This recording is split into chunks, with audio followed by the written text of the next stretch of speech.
Hi guys! Magandang araw. Ayan, may pasalubong pala si Mare ko at saka si kumpare ko ng tikoy guys. Ito siya. Yan. Chinese guys. Yan. At lulutuin natin siya guys. Yan. How to cook tikoy. Yan. Ito na siya guys. Hiwain natin siya tapos ipiprito natin. Tara. Yan guys, hiwain na natin siya tapos niluluto natin. Tara, umpisahan natin. Ito pala, ilalagay muna natin siya dyan. Sunod, hiwain muna natin siya. Lagyan muna natin siya ng mantika para ito lumikit. Guys.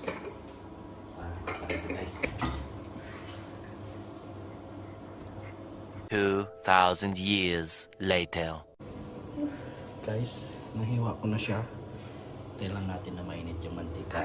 Iprito natin siya guys. Nasa sa inyo kung pwede na siya lagyan na itlog. Iprito natin siya. Guys, ilalagay na natin. Mainit na siya. Mainit na siya guys.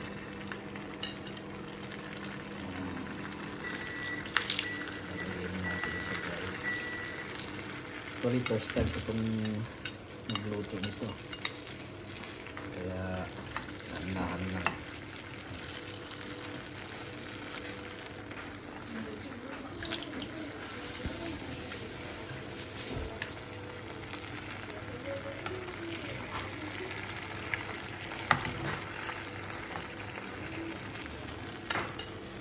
Ito lang natin sila magkasa para isang lutuan na lang.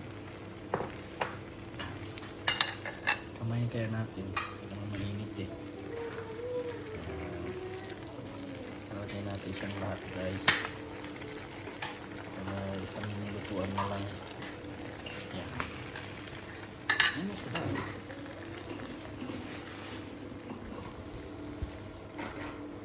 Guys, kumuha na rin tayo ng plato para sa palagayan. Yan, habang hinihintay natin siya guys. Dapat yung apoy hindi masyado palakas para hindi masunog. Yan na siya guys. Di ko na pinakita kung paano binaliktad kasi nagdikit-dikit na sila. Failed ang tawag dyan. Kamali siya. Dikit-dikit siya guys. First time ko magluto ng tikoy. Sinubukan lang. Ayan. Kaso failed. Ayan siya guys. Pero parang okay naman. Dahil lang natin kung anong resulta. Ayan siya guys. Ito na guys, yung after na natin prinito siya. Ayan na siya. Tingnan ko kung masarap. Parang failed yung pagprito ko. Ayan, pakam ang tawag dyan guys. And guys, titikman na natin kung anong lasa niya. Ayan. Kasi supposed to be dapat pala linalagyan to ng itlog. Pwede rin na kung ayaw mo ng itlog. Okay lang. Ayan, tikman natin guys. Ito na siya guys. Tikman na natin. Masarap pa. Masarap pa. Malagkit.